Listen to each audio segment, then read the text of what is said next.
Okay, now it's starting. Tell us about where you were born and about your mom and your family and a little bit about growing up.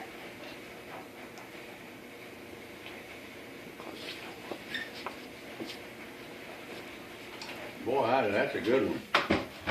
You've told me all kinds of stories. Well, I was born in Quitman, Texas, Date. 9/6/23. Okay. Lived there till I was 14 years old. Daddy was a sharecropper, and we moved 100 times. After you were 14, you moved 100 times? By 14, I just say 100 times. We moved a bunch. I mean, in Quitman or? Yeah, in the community surrounding Okay. Quitman there. Most of it farming. He was a sharecropper. Mm-hmm. These people had houses on their place, and they needed help on the farm, so they'd move a family in there and they'd make a crop. And then when they got the crop made, sold, then they got paid. So. Oh, okay. Was that usually cotton? Huh? Was it usually cotton, or was it different crops? Cotton and watermelons. You buy watermelons for a nickel a piece. So you got to eat a lot of watermelons. Didn't you get in trouble with some watermelons one time? Taking them out somebody's patch. Was that you? No, I broke one on a wagon wheel because I wanted to eat it, and they wanted to sell it, but I dropped it and broke it anyway. And On purpose? yeah, I ate it and I didn't get a whipping, so I come out pretty lucky there. Well-planned attack. You got your watermelon. Was it good? Was it sweet? Oh yeah. So y'all had wagons you carried the stuff in from the crop, from the fields? You know, had what? Did you have, were they horse-drawn wagons? Or Yeah. tractor-pulled wagons? No, we didn't have anything that burned gas. Oh, really? That old Model A, Model T Ford touring car, 4-seater, Was or it? 2-seater really, front and a back seat, but 6 people could ride in it. What year model was it?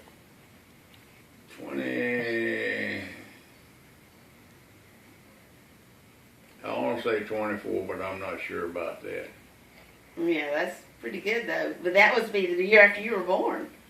Mm-hmm. So they had it. You had that growing up. They had the. Yeah. Is the time moving on that? Just make sure. Okay. Well, okay. So where'd y'all go in that car? Like to church? Church and to the grocery store once a week. Most of the time, I went to the grocery store in a wagon.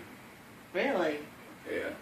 Did you ride horses? Huh? You ride horses, or they were just work horses? Oh, these were utility horses. You could ride them or you could work them. Yeah. Well, tell me about your church. What? What was your church like? Church was hit and miss. People just, I don't know, the population was sparse until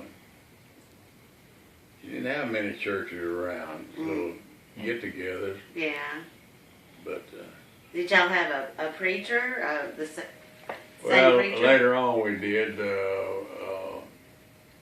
After Bobby and Baudine were born, our church activities improved, and but we had other things to do on Sunday, I guess. Yeah. What was your, what do you remember most about your church and the preachers? Oh God, baby, you talking about 100 years ago? I know. What do you remember about sitting in church? Were you squirming or? I was squirming like any other 10-year-old kid. So what do you remember most about your childhood when you were little? And you and Baudine and Bobby and y'all growing up, what do you remember?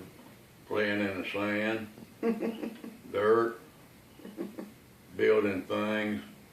Is that out? Bobby and I would build something and Baudine would come through with. I didn't know she was mischievous.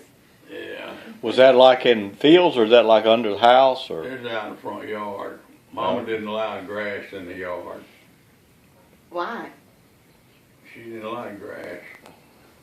Messed up the way the yard looked, so everything was, she swept the yard with, she called it a brush broom, made out of, I won't say persimmon, but that's not it, made out of, I don't know, some hedge type brush. Yeah. She'd bone them together and tie them up with a wire and wrap a towel around the handle of them or a rag, and that's what you swept the yard with. Ah, and it was dirt. Huh? Dirt. Dirt. She just yeah. made it, kept it smooth. Yeah.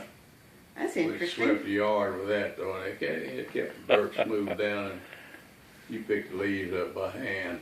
Really? Yeah. No leaf blowers, huh? No. They wouldn't have worked well with the sand anyway. Mm. But anyway, everybody, well, Bobby and Bonnie would contradict this. Everybody did their share, but they said I got by with too much other stuff. So what about school and all? How was school? Well, we always lived out in the country, and most of the time, rode the school bus or walked. You lived close enough, and the school bus didn't come by your house. You walked to school. School bus came by your house, you could ride. And it was always a mile or two ride. So was that like just those little single room schools, or like a couple of rooms and? A big old schoolhouse, or just a big old barn looking thing out there. You knew it was a schoolhouse, so it radiated that odor. And Did it have a bell at the top? yeah, it had a bell. And you had 7 grades That's all? in one room. Oh, okay. Did you That's all. did you have pencils or did y'all do inkwells? We had pencils, old, we called them penny pencils. The sorriest pencil made, but that's all you could afford. Yeah. Well, so when 7th grade, so when after 7th grade or whatever, where'd you go? To Quitman High School? Junior high. Junior high? Was it similar situation or was it a It was different? in town. Oh, okay. You had to ride the bus there. Yeah. Unless you lived in town. So I guess they called that grammar school, the one building Yeah. thing, and then you went to real school later Yeah. with Bill. Well, at 1st through 7th grade, that was, Yeah. I remember going to 7th grade in Quitman though. So what did y'all have for food? Did y'all Garden. Did y'all have hogs and chickens and all that, or? Yeah. Matter of fact, we had a lot of pork and a lot of chicken. Anytime anybody had any beef back in those days, you had beef, you live in high hog. But now that was the time where y'all didn't have refrigerators or anything. You didn't have electricity. You had a bucket on the end of a rope, and you lowered it in a well down just to the top of the water, the coolest part in the well, and lowered it down in the well until you got ready to use it, and then you go draw it out of the well and get the groceries out of there, and then let it back down if you had any left in there. That was the meat like and stuff, Yeah. or? Mm-hmm. So did you have would the meat have to be cooked to put down in there, or? No, put it in there raw. But that ain't water you drank, or y'all drank that water too? Yeah, we didn't put it down in the water. You just put it in the Just top. put it, Okay, right lower the above bucket down there and then tie it and let it touch the water and raise it up about 6 inches or a foot and tie you a knot in a line, and that's where you stopped it at. Oh, and that kept it cool enough. Yeah. Huh. And he didn't leave it in there overnight or anything like that. His mama killed a chicken in the morning and have it for supper. She'd kill a chicken in the morning and a lot of times and do it that way. But she didn't do it that way very often. She had to be pressed for time or something. But now, if y'all had, did you have hogs and stuff too? Oh yeah, I had hogs. So when you kill that, what'd you do with that? You couldn't eat if you couldn't eat the whole. Smokehouse, Okay. smoked bacon, and smoked ham. So you Ribs. kept that. You smoked it in there, and it Packed keep it then. off, packed it off in salt, cured it with salt, covered it up. When you get ready to eat it, you go out there and you knew where every piece of meat was. You can go out there and scrape the salt and Mm-hmm. sawdust off of it, Yeah. get it and wash it off and eat it. Huh. Cook it. So, what about, you're washing clothes and, Washboard and tubs and, really? You had Yeah. washboards? Oh, and churn butter? Churn butter? Did y'all have- churning butter. You made your own butter. Yeah. Took Daddy a long time to go to margarine. Oh. He just couldn't go out yellow stuff. Real butter's not kind of a creamy color, Yeah. right? Yeah. But he could eat a whole pound of it and a dozen biscuits fast. But his farming, that was all horses and mules. Yeah, turning plows and Georgia stocks and middle busters and things like that. I had my chin busted many a time with a middle buster and a turning plow. What's a middle buster? That throw the dirt both ways. Oh, okay. Man, what about Grandma cooking? What'd she use to cook? Anything we could get. No, I mean, how did she cook? She had pots and pans just like everybody But else. what did she get the heat from? Y'all didn't have electricity. No, I had a wood stove. I cut wood, split it. The sticks had to be 12 inches long, I think, 12, 14 inches long, and about an inch square. So that was her firewood. She was very particular about that. She could build a good fire with it too. She could. How'd she start it? The fire. Pine knot. All right. So did she keep that going most all day, or she had it in the morning? She'd get up and start a fire and cook biscuits and sausages and whatever we had to eat. Most of the time is Quaker oats, bowl of Quaker oats and milk for breakfast. I think that's what it was. I know it was mush. Much. like Goldilocks porridge. So then would she make a fire again for lunch and again for supper? Or? Yeah. So each meal required another fire. Of course, a little firebox, one of them about that long, about that wide, Yeah. about that tall. It'd take about 3 or 4 sticks of wood, but still had to build it, and it didn't take long. You put some effort into your meal. You prepared it. You had everything laid out. So. And you didn't say, well, I'll turn this on and let it heat up, all that jazz. No microwave, huh? No microwave. When your fire got right, your stuff better be ready to start cooking. Oh, okay. She baked biscuits and cornbread, cakes, pies, everything else with a wooden oven, heat from that wood stove. Yeah. She was a good cook. I remember those. I remember her cooking. Huh? I remember her food. She baked stuff for that, like for us when we would go visit in Houston. Yeah. She was a good cook. I remember her But pies and that cakes. wasn't hell, that was modern cooking. Oh, I know. But I just remember that part of the cooking. All right, so you graduated from Quitman High? Is that right? No, I graduated. Well, I didn't graduate. I went to John H. Reagan High School in Houston. Oh. We moved to Houston when I was 14, I think, something like that. Why'd y'all move? Daddy was trying to find work. Oh. What did he end up doing? He got a job with Hughes Tool or Reed Rotor Bit. Well, I think it was Hughes Tool. And we moved down there. And you remember the real McCoys? Yeah, sorta. Or the Beverly Hillbillies? Beverly Hillbillies, yeah. Is that what y'all look? Yeah. On a Sunday morning, we loaded up an old truck. Daddy had borrowed this guy. And in order for him to get the truck, the old man had to go along with it. Well, that kind of threw a kink in the passenger part because they were Mom and Daddy and Bobby and Bonnie and me. And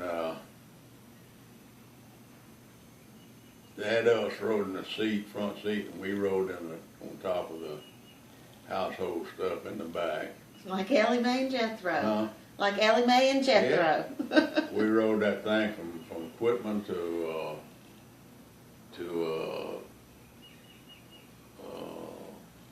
Cortlandt Street in Houston.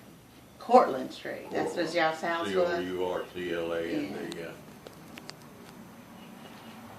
And there's a two-story house, nice home. One side of it downstairs was an apartment, and the other side of it was a landlady and her two daughters. Anyway, we moved in there, and I wouldn't even get out of the yard.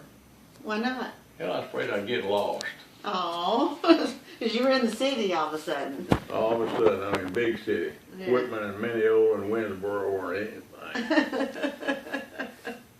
You didn't stay afraid long, though. I'm sure you got out and about. No, as soon as I got off, put that step off of the first block, man, I got it made now. So, tell us a little bit about your high school years. Oh, those were boom boom years, I guess you would say. Tumultuous or something like that. Is that a word? Tumultuous is. Yeah. That's a crazy Chaotic. Chaotic, Yeah. yeah.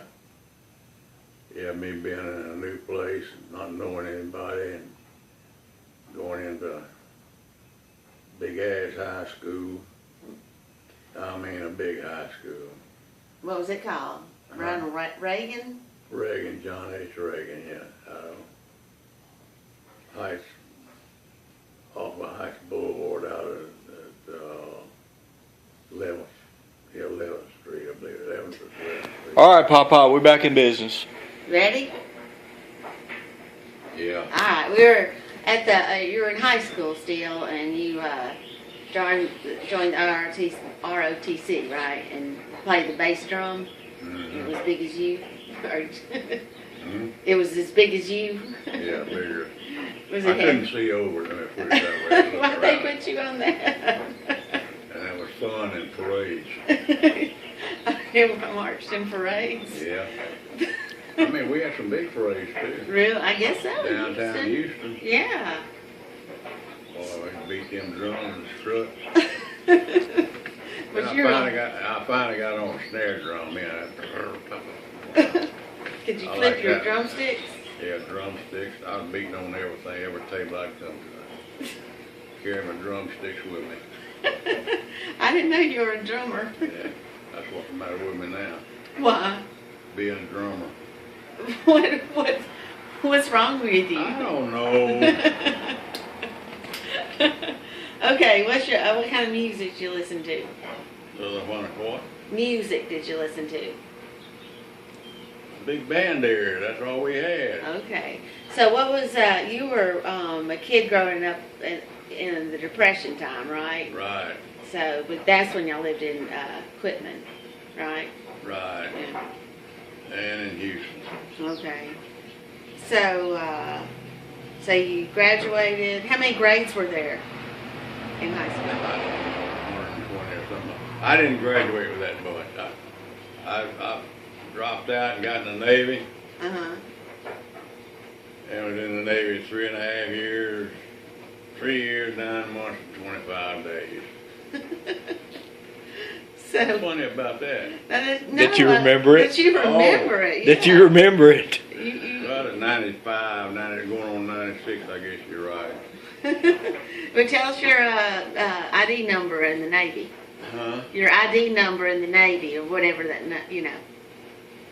624, 8661. That's what I thought. They'll tell you that when you join the Navy, you'll remember this number till you die. Really? I guess they knew what they were talking about. They embedded it with implanted it with Chip. A chip. I guess, 4 chip days, but anyway, you still remember it. So did you have how old were you when you got your first car?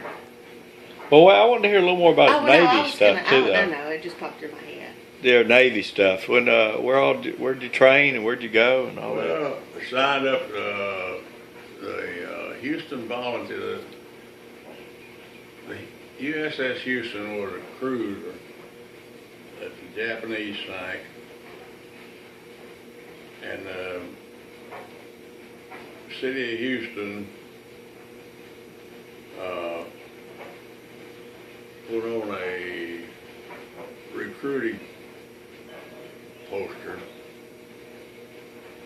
about volunteers, Houston volunteers, 100 Houston volunteers. Well, I saw that in the paper, and then I went to the Navy office, signed up. Yeah. And then when they got to 100 volunteers, we had a big parade. Just these guys. That was, you were in that. Yeah. Great. I mean, we were just walking down the street, Yeah. hand in their pocket. Walking down the street and enjoying life. And they took us to Blue Moon, I think it was. Supposed to be a Chinese restaurant for lunch.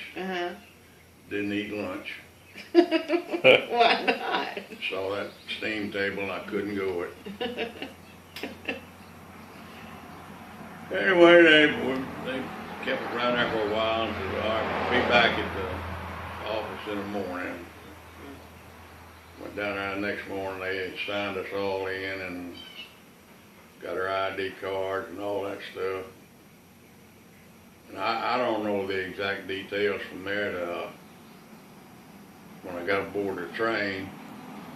It was a couple of days. But anyway, we had another parade when we got on the train. We met downtown, somewhere down Main Street and Polk Avenue or somewhere along there. And went to the street depot, which was down on Congress Street, I think. And got on a train there. That's where that was a terminal, big terminal. So that was we had air conditioned cars, bunks, Wow. meals in bed, ha ha ha. We got on there, those raised windows, hardboard seats, and you slept and rode in the same seat that you boarded that thing in. Oh gosh. This is what they promised you though, the air conditioning. Oh yeah. I found out right quick them suckers would lie to you. Anyway, they had a chai car on there. You marched into the dining car and ate and marched back to your chair and sit down. They'd stop at all these little whistle stops, and you could get off. If you had any money, you could get off and get you a Coke and a bag of chips or something. And we rode from there to Auburn, Alabama. Oh wow. And that was the Fleet Radio School. Got off the train there, marched us to school, where the University of Auburn, Alabama campus is. That's where it was. Yeah. And put us in a little cabin. There was like 12 men to a cabin or something like that. 8 to 12, I've forgotten that. Anyway, I went to Fleet Radio School there. Graduated from that. Went to, from there was, I don't know how I got it, but I got in aviation radio. Got in the air group. They sent me to Memphis, Tennessee, and there was about half a dozen of us went to aviation school. I guess we were the slowest ones in the class, I don't know. But you had to be pretty fast to take that key. No, I did all right. I just didn't particularly care about going aboard ship. Oh, a ship. I thought you were on a plane most of the Said time. I didn't care about going aboard ship. So, So I got in the air group. I didn't think, oh, hell, that air group's an aircraft carrier, so that's just a bigger target. But anyway, it's too late then. So,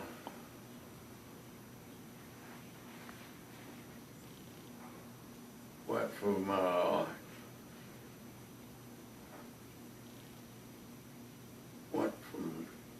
Memphis, Tennessee, graduated from that aviation radio school, went to Memphis, Tennessee at Air Gunner School, not Memphis, but Fort Lauderdale, Florida, oh, is Air Gunner School.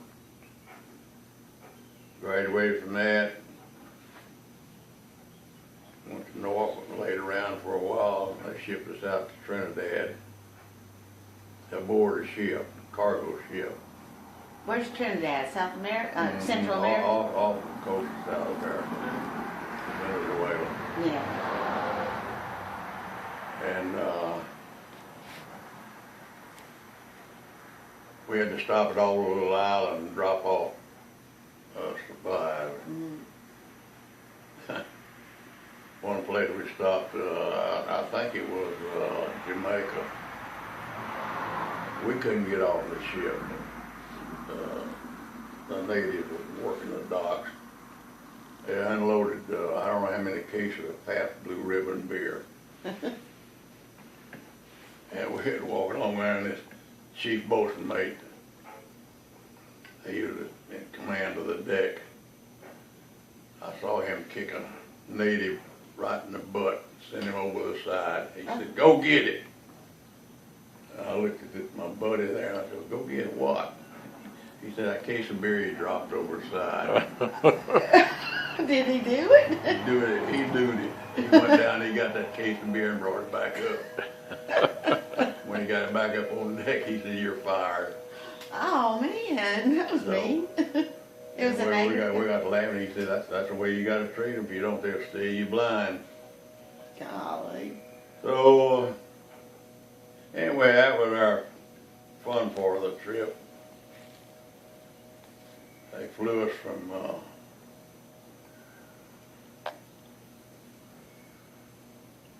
we went to here it gets a little fuzzy.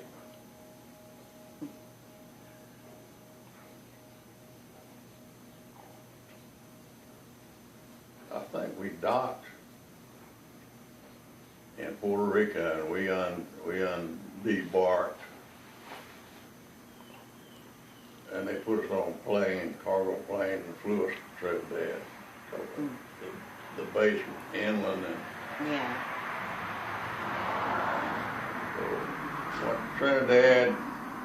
Served 19, well, a total of 19 months down there, but down there about 6 or 8, I forget now, 6, 8, 9 months, something like that. They disbanded our squadron. I thought it was a real nice squadron. Of course, the only one I'd ever been in, so I really didn't have anything to judge it by. But I liked the planes, that twin-engine attack bombers. You go fly. I was in the headquarters squadron, and we maintained the planes and everything. And I always thought they were neat planes. You could work on them. It's smaller than a regular PBY or PBM patrol bomber. So they decided to dissolve that squadron because the pilots were unhappy with the planes. Oh. First protest I ever heard of, but anyway. First what? Protest. Oh. Anyway, they got their way and they disbanded our squadron. Oh boy, we get to go back to States. Yeah, right. Oh boy, you go to Port of Spain, sea base.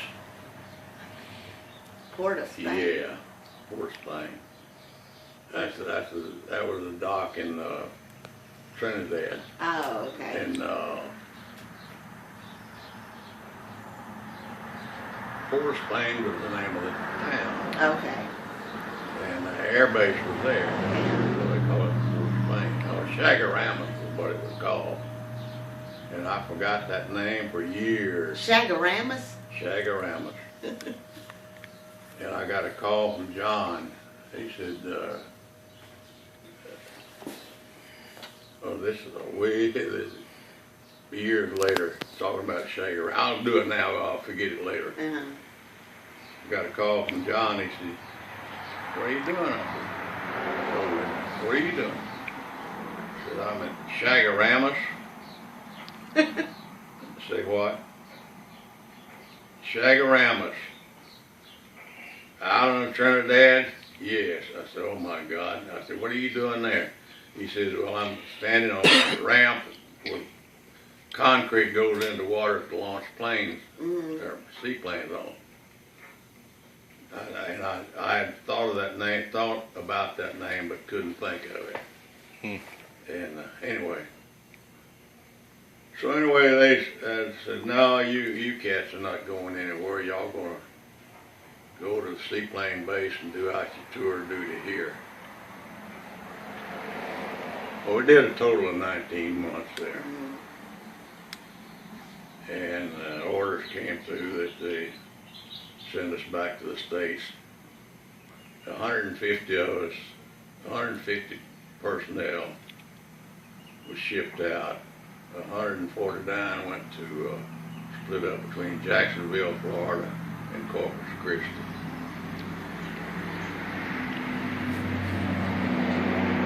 I saw her butt got sent to Norfolk, Virginia. You were the only one? Only one, and that was, boy, I was a low blow. I grabbed him order and I run into that yeoman's office and said, hey Jack, you got to change this.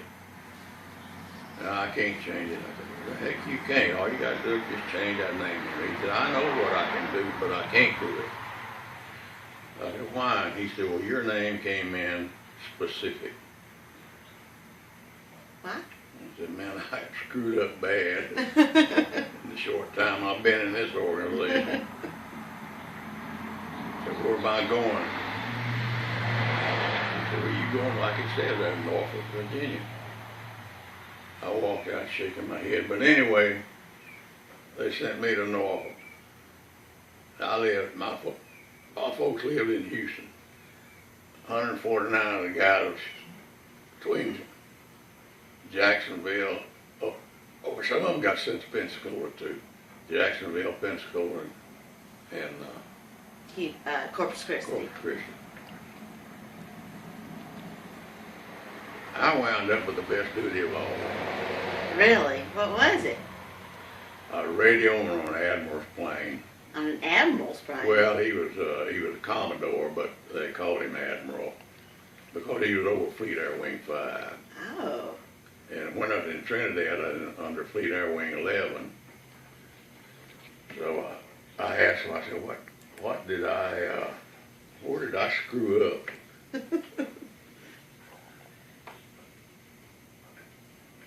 And I got thinking back all these years, the only thing I can think of that got me that transfer was that we run at Fort Lauderdale with Aero Gunner's range, and they had me in a ring, a dive bomber ring. At the gunner's compartment was behind the pilot, and it was a metal ring, a rail with runners on it, rotors on it, 360 degrees. And I said, damn, they put me in a metal ring here with a rotate 360 degrees and give me a shotgun. And the old chief was standing behind me. He said, what'd you say? And like a dumbass, I repeated it. He said, you come go with me. So I didn't graduate from Harold Gunner School. I liked about a week from graduating from. But anyway, Why not? he didn't like my attitude. Oh. So he put on my record, "This man bears watching." Bears watching? Bears watching, yeah. You need to watch this guy. Oh, renegade. I said, "Boy, howdy. I'll be in the Bastille before we get out of here." What's Bastille? French prison. Oh, golly. So anyway, I went on and went to Trinidad. Instead of getting in a flying squadron, I got in a working squadron. You went back to Trinidad? No, yeah, no, I hadn't gone to Trinidad yet. Oh, okay. So this is prior to me getting sent to Norfolk, Virginia. Oh, okay. So they sent me to Norfolk. I radioing on the old man. Yeah, this is rambling now. I was working my brain too much. Well, we might have to move past the Navy here Yeah. and kind of get into when he met. Well, I want to ask you one thing about that. Was that a good thing being on the Admiral ship? I mean, plane? Was that kind of like why'd they single you out to go on the Admiral's plane? That sounds like a nice assignment. Admiral's plane. Admiral. He was the highest guy. Yeah, I know. Did you like that assignment? Huh? Did you like that assignment? I'm getting to it. Oh, okay. Sorry.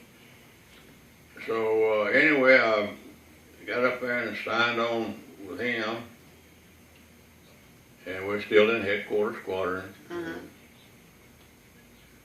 Land on the base there. And they came and told me that this one guy was being transferred and that I was supposed to take his place. Well, he was radioman on the Admiral's plane, so I took this guy's place. Okay. And the only time we had to fly or do anything was when he wanted to do something. Oh. He was Admiral Fleet Air Wing 5 from Bangor, Maine to Guantanamo Bay, Cuba. We had all them little islands along the Carolinas there that had little CBs, training places,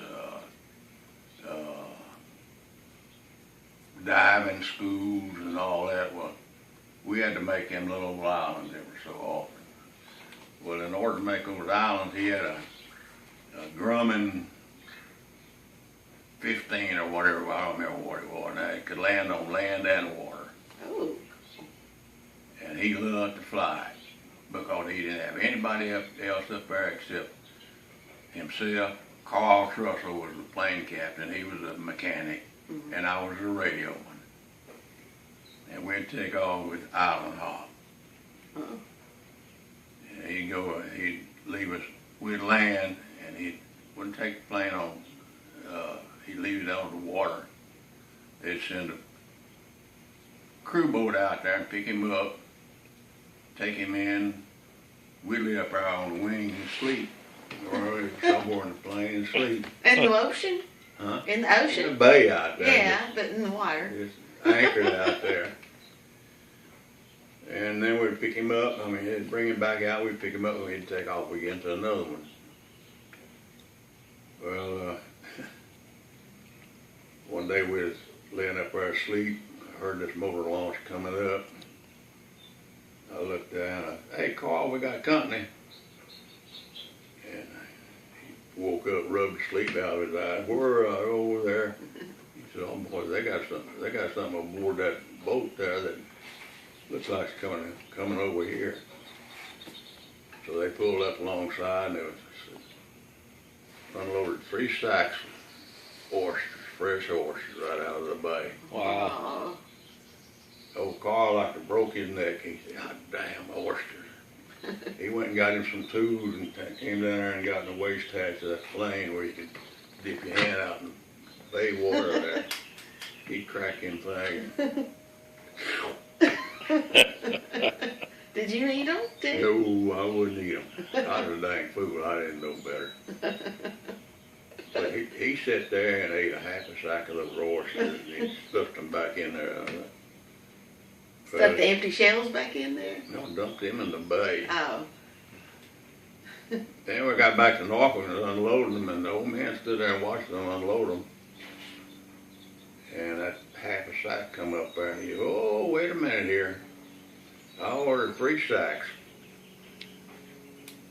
The man said, this is what they loaded on us when we got out there. He looked at me and looked at Carl.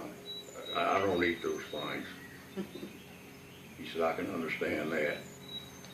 So he said, that only leaves you. Talking to Carl. Oh. Yes, sir, I did it.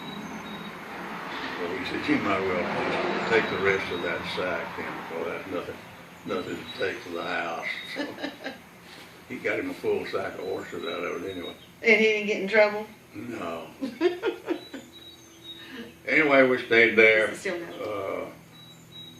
He got transferred to the Philippines, and we tried to get him to take us with him, but he couldn't do it. The Admiral? Or Admiral, Commodore Stanley. And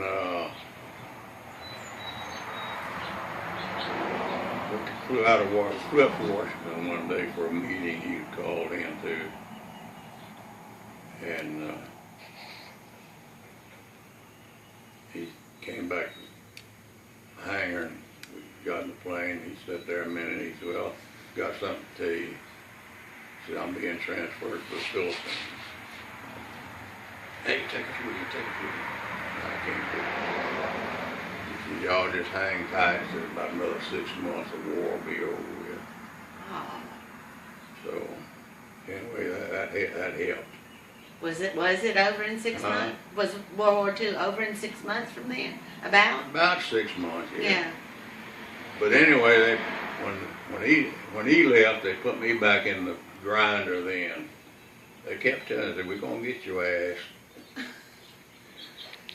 They put me flying on a cargo plane, R4D we call them. Twin engine. The Silver Queen of the fleet, the whole air group everywhere, workhorse. And we were to fly from Norfolk, Virginia to Albuquerque, New Mexico, Clinton, Oklahoma, and Stillwater, Oklahoma.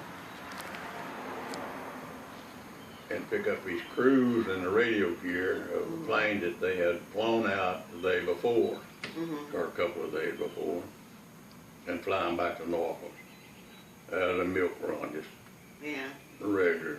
I mean, they're bringing them planes in there, stripping them, go get them, and bring them back. And boy, that was work then. But anyway, the last order we had was to take we call it the old man's plane. Stand this plane to Columbus, Ohio. And what the heck is that for?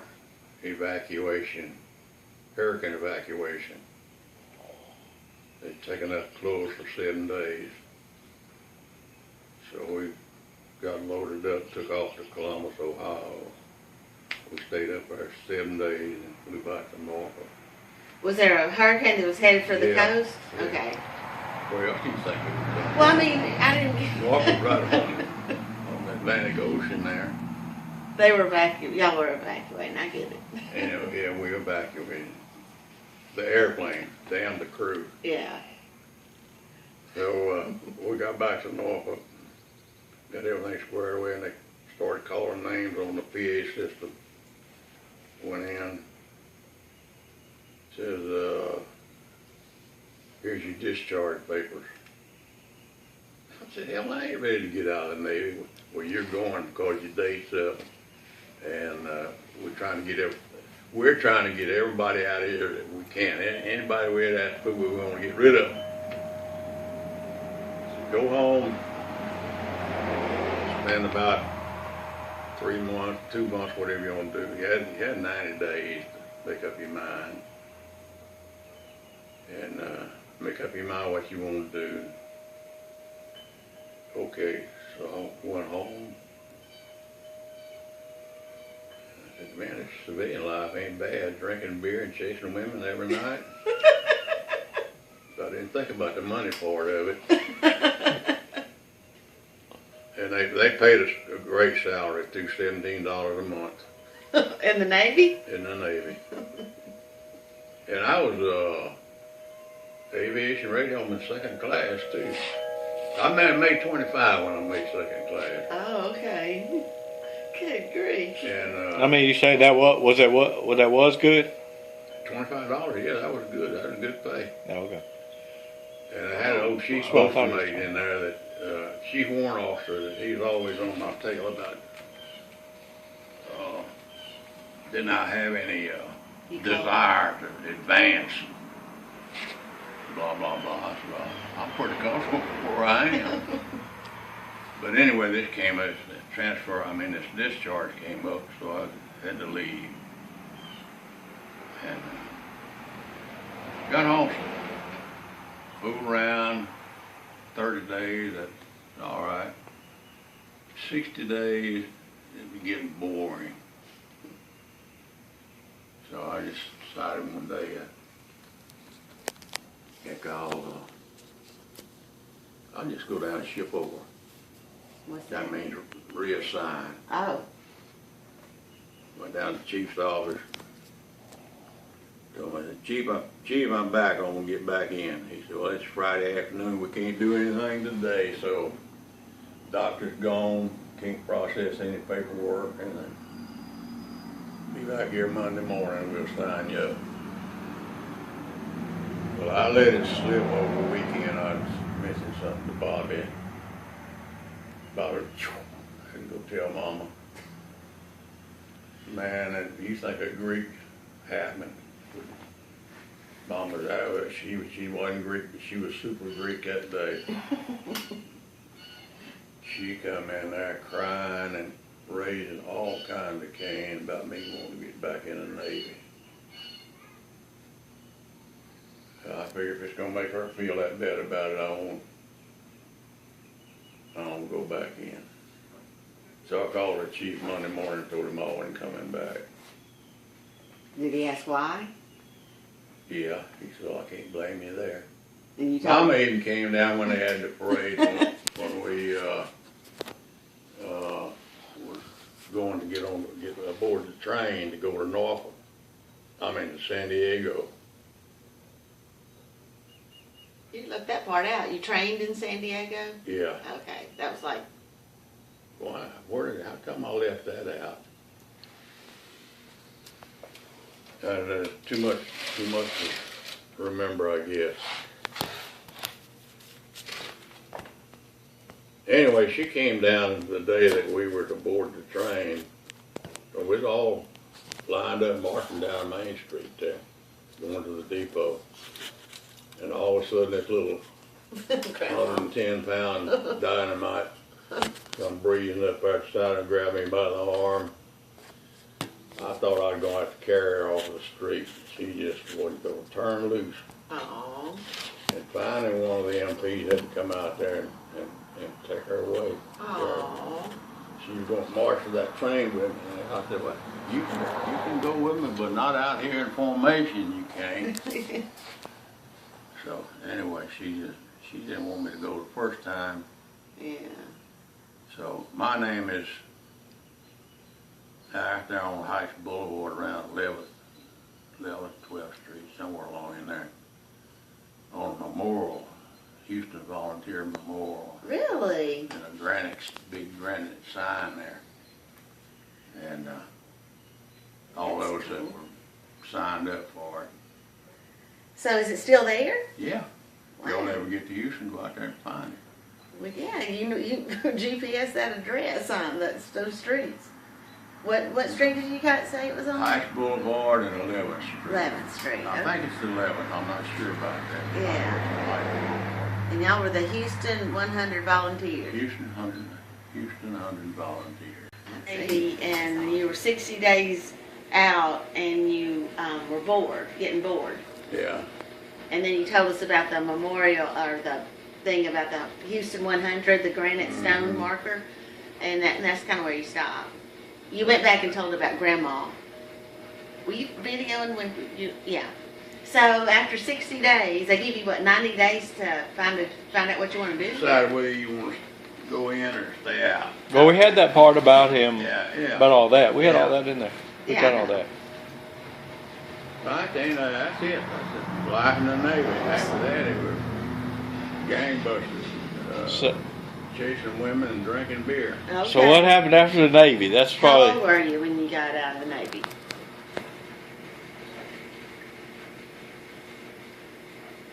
Or what year was it? 45. Okay, so you were 32. I mean 22. Yeah. Okay.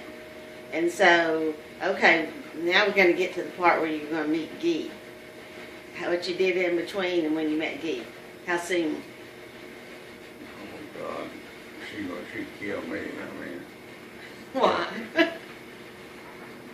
you don't make up all that stuff.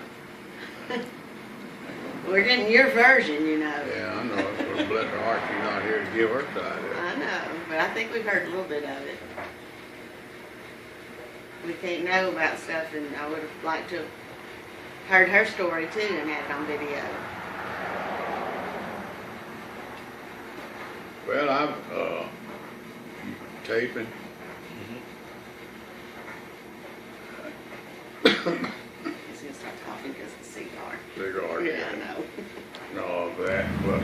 Is the picture okay? Because the sun's kind of coming in on him. Is it still okay? it's okay. Okay, so what was your first job out of the Navy?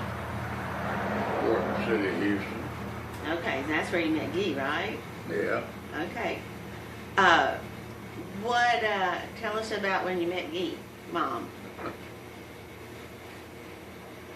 Well, before I went in the Navy, I worked for an abstract company for a short period of time during the summer. And I met a man at City Hall that helped me out getting certificates and things like that. That called Joe McMurray. Joe McMurray was an ace. What is that? He was something else. Anyway, I was just dogging around one day, and I don't know why I was down in the vicinity of the city hall. So I just roaming the streets more or less. And anyway, I went in. I said, now I'll go in and see old Joe still working. Walked in, there he was, big as Mike. There. He looked at me and I looked at him. Mike Murray! Yeah, Bonnie! Come on over here. And I went on over there and he gave me a big hug and welcomed me home and all that jazz. Said, what are you doing? I said, drinking beer and chasing women. Was Mom in earshot when you said that? No. And I said, what are you doing? No kid. I said, I'm not doing anything, Joe. I just got discharged about 70 days ago, 80 days ago, whatever. And I was just dogging around. I was going to go back in, but Mama found out about it and she didn't like it, so I just discarded that. She said, you're not looking for a job? I said, yeah, I'm always looking for a job. She said, just a minute. So we went back and talked to Leonard Davis. It was the comptroller or something. I don't remember what his title was, but anyway, he's pretty well up there over in the tax department. He wasn't a tax assessor, but personnel and all. Yeah. And a few minutes he came back. He said, you want to go to work for the City of Houston? I said, I don't know, what is it? He said, run one of these machines back here. well, it's called a building machine. Put the thing in there, and post numbers on it, take the thing out, and stay put in the stack. I said, man, that ought to be glorious. So anyway, I said, yeah, man, I'll try anything once.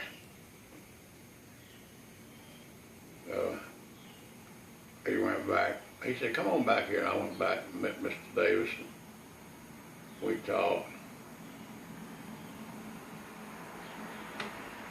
Hot shots walking back to her little Queen Haven. I'm noticing her every time she walks out of her office. Get another look at her. So anyway, I told Mr. Davis, I said, I believe I can operate one of these things. He said, we'll be here Monday morning at 8 o'clock and we'll go to work. So I went down there. There at 8 o'clock. They checked me out on one of them building machines. I had everything so screwed up. It took 2 days to straighten it out. But anyway, I kept my job. And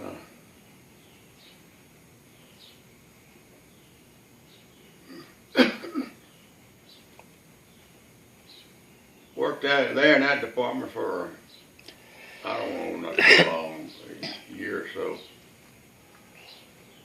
And I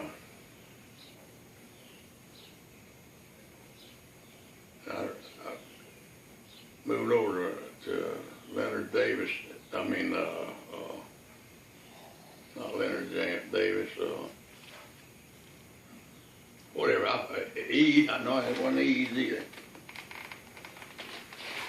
Anyway, another department. Mm-hmm.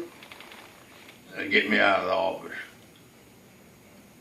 Well, that fell through. They wouldn't approve the budget to put on another man. Well, that's what they told me.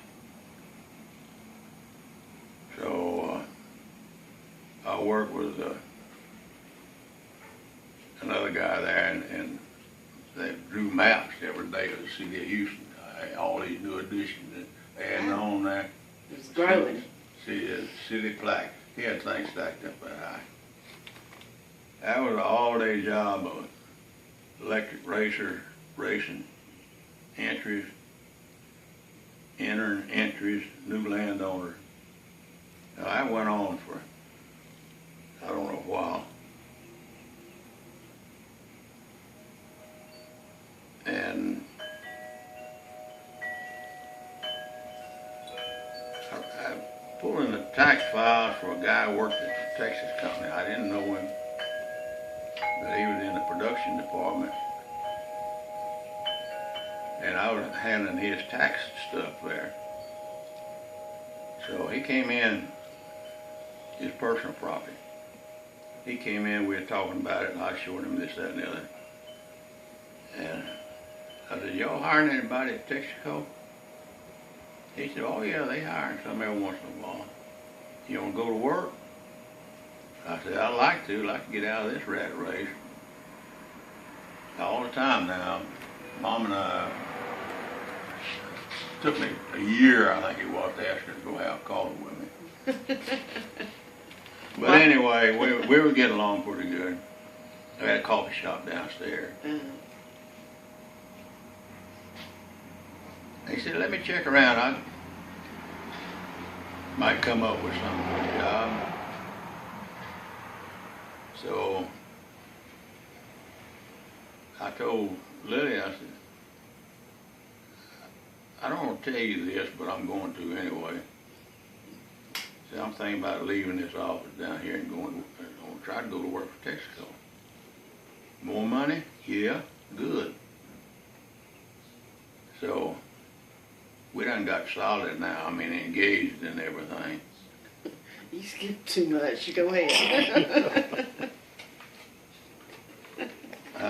I said, you skip too much, but go ahead. I'm going to call you back. No, I'll back up. So we had gotten engaged. I bought her an engagement ring. I mean, like a $550-something diamond ring back in 1960 Man. And That was- 45 was 46, whenever it was. 47.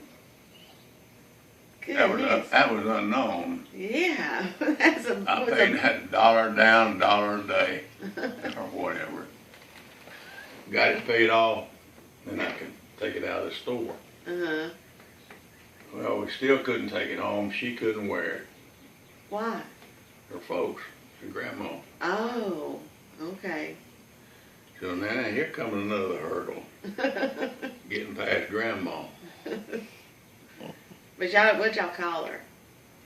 The grandma. Yeah. Yeah. Yeah. And I had gone over there a couple of times. We finally we were going to a movie one day, and one Saturday, I think it was. And we got out of the movie, and I said, we got to do something about this ring and stuff. I can't stand that thing sitting there. It was a beautiful ring, too. God, dog, it was pretty. And it was sitting up there in that safe deposit box at City Hall. So we agreed to go to the house and tell her, you know, that we were going together. Anyway, that went over like a lead balloon, you might say. He's American, he's not Greek. But make a long story short, we whittled it down to getting married.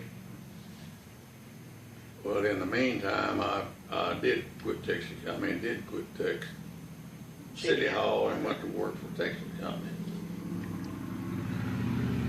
We'd meet each and every day for lunch.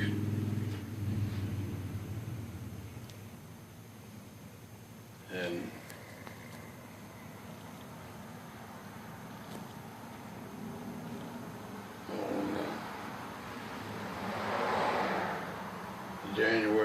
on September the 12th, 1948, we got married.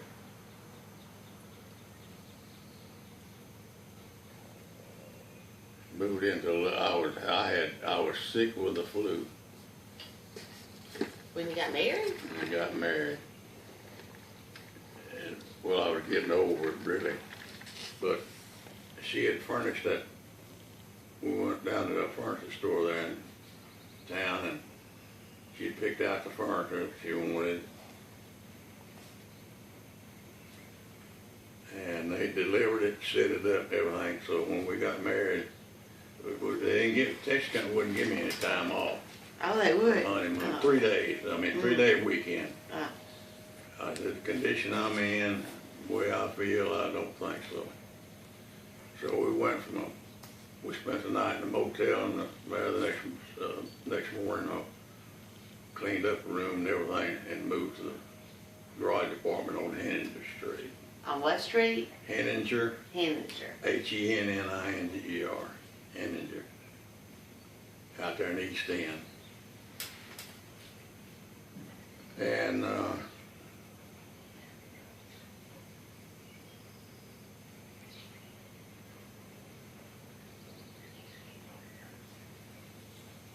lived there for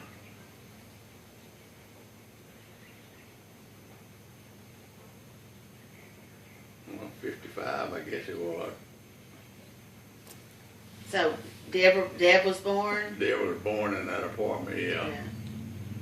And I can't come up with any kind of a logical, feasible story or something. There's too much stuff going on. I'm trying to pack it into 2 minutes, few minutes. Oh no, well, we no You don't pressure. have to do it all. No pressure. I just want you to, I'm just going to take that and then we can kind of stop. But I want to hear the story about when you went to work at City Hall and you got Mom's parking place. Well, that was really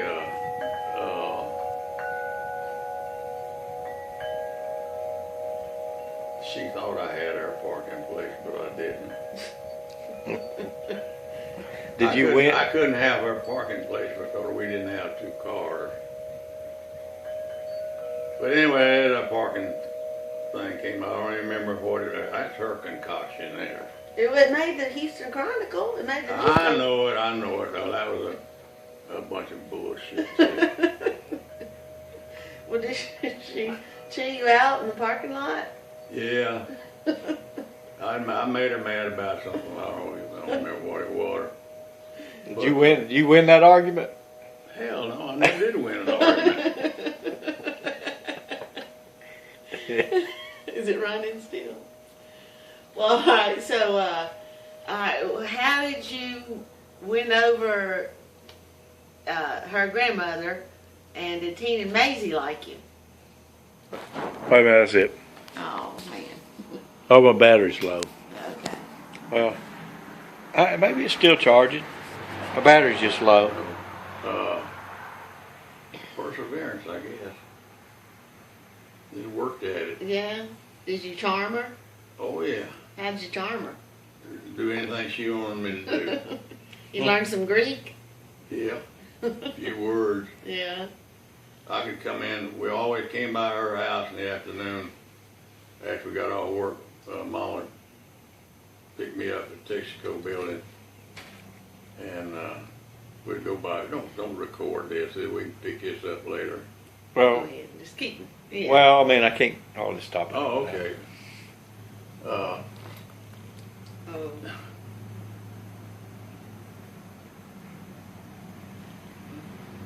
Is that We'd pain? always come by there in the afternoon after work. I had a suit and tie on. First thing, get out of the car, cut my grass. Not will you or please? Yeah. And I would say, okay. And I'd sit there and, no patience. She'd tell Lilly, tell him to cut my grass. I told Lilly, I said, man, I got my best suit on here. I said, hell, this had a $150 suit back in them days. It was a damn top-notch suit. Yeah. And there's another one pay out $5 a week or something like that. So she said, well, let him run home and change clothes. No, he's all right. He's all right. I said, yeah, but explain to her about the suit. Well, that didn't even. I just found out that if I wanted to get along there, I had to do what she wanted done right then. Don't put it off till tomorrow or this afternoon. Now, if you're naked or if you got a $150 suit on, do it now. So anyway, I cut her grass. I did everything she wanted me to do. She was sitting out on the porch one afternoon, and she had her chair there, the rocking chair, and the swing here at this end, the swing down here at this end, and another rocking chair there. And we'd all sit out there on the porch in the afternoon in summertime and talk. Skeeters in East End are bad. So I was sitting there looking at that porch one day, it just opened like this right here. Yeah. I said, dang, it wouldn't be too hard to screen in.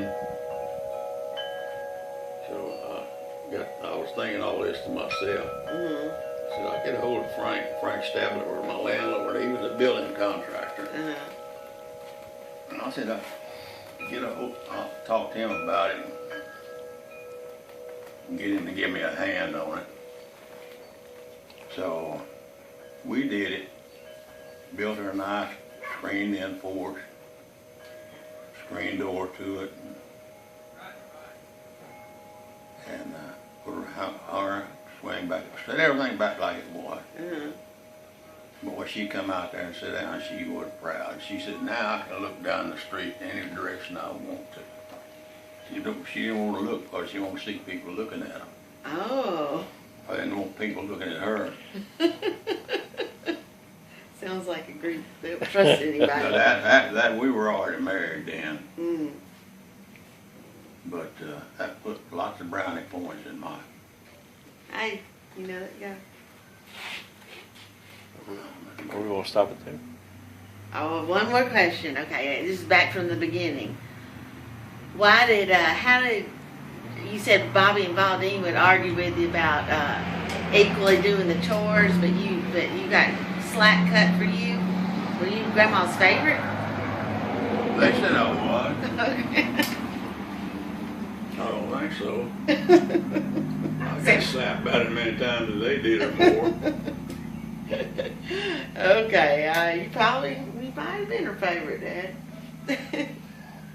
Okay. Well, to be continued. Okay, we'll stop it there. Bonnie, the only trouble I really got in trouble with her, Bobby and I, we were living out there, North Equipment on, I forget the name of the place now. That's what we identified where we lived on so-and-so's place out there. They're like the nigga, he stays that way. Anyway, we was playing out in the front yard, and it's nice sand there. Our toys consist of snuff bottles. I remember you saying that. Snuff bottles about that tall, about that. And they were brown? Brown. Yeah. Little dots on the bottom of them. When you had a 4-dot, that was a Cadillac. Oh.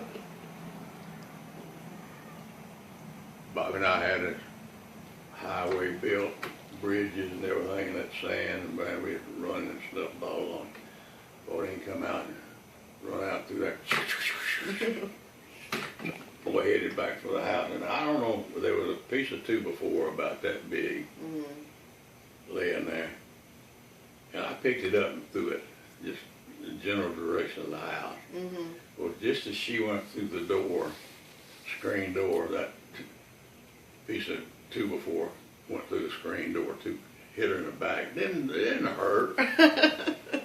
Oh man, she fell down there. You talk about a dramatic act putting on. Daddy come out and tore my ass up. You don't treat your sister like that. She don't treat us like that either. And then I really got it in smart mouthing. But no, I used to deal with misery. Give her misery? She could deal it right back to you, huh? Sounds like it.